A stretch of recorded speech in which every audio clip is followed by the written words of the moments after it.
Qui pourrait dire qu'il n'y a jamais de dispute dans son couple? Pas de conflit, pas de prise de tête, juste de la joie et du bonheur. Eh bien moi.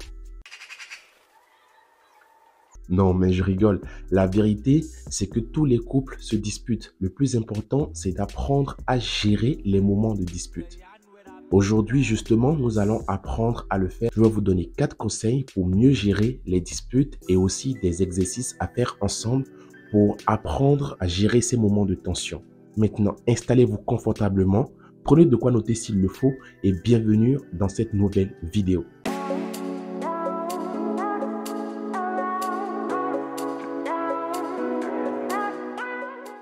Il est important de comprendre que la dispute n'est pas forcément une mauvaise chose. C'est plutôt une opportunité. Une opportunité de prendre conscience des désaccords qui existent dans votre couple et surtout l'opportunité de trouver des solutions ensemble. Alors non, l'objectif ici n'est pas de supprimer la dispute de votre relation, mais plutôt vraiment apprendre à gérer ces disputes-là. En général, quand on parle de dispute, c'est que l'un ou même les deux partenaires ne se sentent pas compris ou ne se sentent pas respectés dans la relation. Et c'est pourquoi il est important déjà d'apprendre à exprimer nos sentiments, d'apprendre à exprimer correctement nos besoins. Cela signifie dire ce que nous avons, ce que nous voulons, clairement et sans accuser l'autre. Parce que si l'autre ne comprend pas ou se sent blessé dans notre façon d'exprimer nos besoins, eh bien évidemment qu'il ne va pas épouser, qu'il ne viendra pas vers nous et évidemment qu'il y aura une dispute. Donc, il faut vraiment prendre le temps d'apprendre personnellement à exprimer correctement nos besoins. Ce qui veut dire que si tu as besoin beaucoup plus d'affection, d'attention, eh bien, au lieu de dire tu ne me donnes pas d'attention, tu ne me donnes pas d'affection, eh bien, tu lui dis chérie, j'aimerais que tu me donnes un peu plus d'attention, j'ai besoin un peu plus de toi, j'ai besoin de ta présence. Là, oui, tu as exprimé clairement ce que tu veux sans forcément accuser l'autre. Ensuite, il est important d'apprendre à écouter. Parce que oui, ça ne sert à rien de bien exprimer tes sentiments si l'autre ne t'écoute pas ou si toi, tu n'écoutes pas l'autre. Et en fait, quand il y a des disputes, on ne s'écoute pas réellement, on ne sait pas écouter. Et ça, c'est un gros problème dans les relations. Donc, il faut vraiment apprendre à écouter. Écouter signifie prendre le temps d'entendre et de comprendre ce que l'autre nous dit. Écouter, c'est pas écouter l'autre pour lui répondre. C'est juste faire une pause et prendre le temps d'écouter et de chercher à comprendre l'autre. Et dans ces cas-là, l'idéal, c'est quand vous écoutez votre partenaire, quand vous prenez le temps de prendre en compte son avis, expliquez-lui ce que vous avez compris. Prenez le temps de reformuler ce que vous avez compris de ce qu'il a dit et ainsi vous pouvez confirmer ou pas si vous avez bien compris. Donc, c'est très important d'apprendre à écouter. On ne peut pas exprimer nos besoins si on ne se sent pas écouté. Donc, c'est dans les deux sens. Prenez le temps de vous écouter. Comprenez vraiment qu'on n'écoute pas pour répondre, mais on écoute pour comprendre. Et par rapport à ça, j'ai un exercice pour vous qui va vous permettre d'apprendre à mieux vous écouter. C'est très simple. À la fin de chaque journée, quand vous allez vous voir, eh bien, chacun va raconter sa journée à l'autre. La règle de base, c'est qu'on n'interrompt pas l'autre. On prend le temps de l'écouter. Chacun a au moins 5 minutes pour exprimer ce qui s'est passé dans sa journée, mais l'autre ne doit pas l'interrompre. Je répète, la règle est simple. Ne jamais interrompre l'autre. Cela va vous obliger à vous écouter. Cela va vous obliger à faire attention à ce que l'autre dit.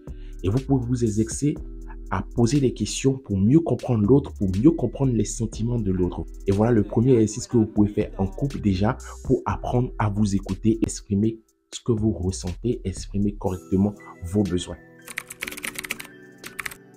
Nous sommes déjà au 3e conseil et là, je vais vous parler d'apprendre à faire des compromis. C'est ultra important. Faire des compromis, c'est trouver des solutions ensemble. C'est le meilleur moyen de pouvoir contenter l'un et l'autre. Cela veut dire que vous n'êtes pas obligé d'avoir exactement la réponse à ce que vous cherchez, mais plutôt, surtout, d'avoir la réponse à ce que vous cherchez tous les deux.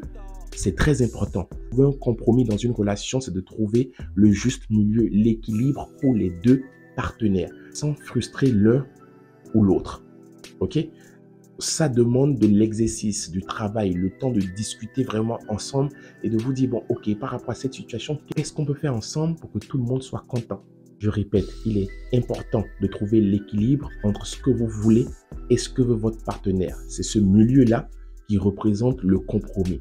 Et peu importe la situation, amusez-vous ensemble à trouver ces terrains d'entente-là. C'est le meilleur moyen déjà de régler les conflits et d'évoluer ensemble. Et pour finir, apprenez de vos disputes. C'est très important, apprenez de vos disputes. Vous allez peut-être remarquer, c'est peut-être le cas dans votre relation, que vous avez souvent les mêmes problèmes, toujours les mêmes disputes et vous ne comprenez pas pourquoi. Eh bien, c'est justement parce que vous n'apprenez pas de vos disputes. Apprenez de vos disputes, les amis. C'est très important. Et quand je dis apprenez, c'est surtout de prendre le temps de vous demander qu'est-ce qui a causé la dispute. OK? Quelle est votre réaction par rapport à la dispute? Qu'est-ce que vous avez ressenti? Qu'est-ce que votre partenaire a ressenti et quelles ont été ses réactions? C'est très important de comprendre ça pour mieux gérer la dispute après. OK? Donc, les amis, apprenez de vos disputes. Et justement, par rapport à ça, j'ai un dernier exercice qui pourra vous faire beaucoup de bien. C'est que après la dispute, ok, quand tout va mieux, retour, voilà, au calme, on est tranquille, tout va mieux, on rigole, on a trouvé une solution et bon, il n'y a plus de dispute. Beaucoup de couples n'ont plus envie de parler du sujet de la dispute. On fait comme si rien n'était. Pourquoi? Pourquoi vous faites ça? C'est le moment pour vous de parler du problème. Oui, je peux comprendre que vous n'avez pas envie de vous prendre la tête ou de vous disputer encore. Ça veut dire que si vous avez ce problème-là, si vous avez cette crainte, c'est qu'il n'y a pas encore vraiment de communication dans votre couple. Donc, quand c'est bon, vous êtes à l'aise, il n'y a plus de dispute, tout va bien. L'exercice consiste quand même, maintenant, quand tout va bien, de parler du problème. OK? De façon constructive. C'est que tu dis à ta chérie ou à ton chéri, tu sais, par rapport à l'autre dispute qu'on a eue, j'ai eu tel sentiment, j'ai vu tel comportement et j'aimerais qu'on trouve des solutions ensemble. J'aimerais que ça ne se recommence plus. Et qu'est-ce que tu en penses? Et donc, ensemble, quand tout va bien, quand vous êtes dans un bon mood, vous pourrez discuter du problème ensemble pour trouver les meilleures solutions. Parce que si vous ne le faites pas, quand tout va bien, vous pensez que quand tout ira mal, vous allez trouver les meilleures solutions? C'est souvent pas l'idéal. Parce que quand tout va mal, on est énervé, on est en colère. Et donc, avec toutes ces émotions-là, c'est pas le bon moment d'apprendre et de trouver des belles solutions. Alors, profitez-en quand tout se passe bien. Quand vous êtes posé, il n'y a pas de problème, eh bien, discutez avec votre partenaire. OK? Dites-lui ce que vous en pensez, ce que vous aimeriez, comment vous aimeriez gérer la relation, comment vous aimeriez gérer ce problème en particulier. C'est très important, les amis. Voilà, nous sommes déjà à la fin de notre vidéo. Eh bien oui, on doit se séparer, hein, c'est comme ça, c'est la vie. Nous sommes à la fin de notre vidéo et rapidement, je vous fais un petit récap de ce qu'on a dit par rapport aux 4 solutions pour mieux gérer votre couple. La première des choses, c'est de savoir exprimer vos besoins. C'est très important. Bien exprimer ce que vous ressentez et ce que vous voulez. La deuxième des choses, c'est savoir écouter. Il n'y a pas de... Voilà, on ne peut pas exprimer ses besoins si on ne sait pas écouter. Parce qu'on ne sera pas content si l'autre ne nous écoute pas. Normal. Troisième des choses, c'est trouver des compromis. Vous devez trouver des solutions à deux, trouver l'équilibre pour vous deux, pour votre relation. Et la dernière des choses, c'est d'apprendre de vos disputes. Ne négligez pas cela. Apprenez de vos disputes.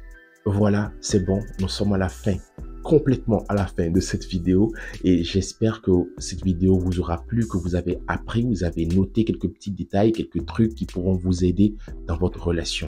Dites-moi ce que vous en pensez dans les commentaires. Si voilà, vous avez d'autres techniques à partager avec notre communauté par rapport aux disputes, n'hésitez pas à les partager en commentaire. Si vous avez envie de mieux apprendre à gérer votre relation, vous pouvez cliquer sur le lien dans la description pour prendre directement rendez-vous avec moi. On pourra discuter, trouver le problème dans votre relation et trouver des solutions. Merci d'avoir suivi cette vidéo jusqu'à la fin et on se dit à la prochaine.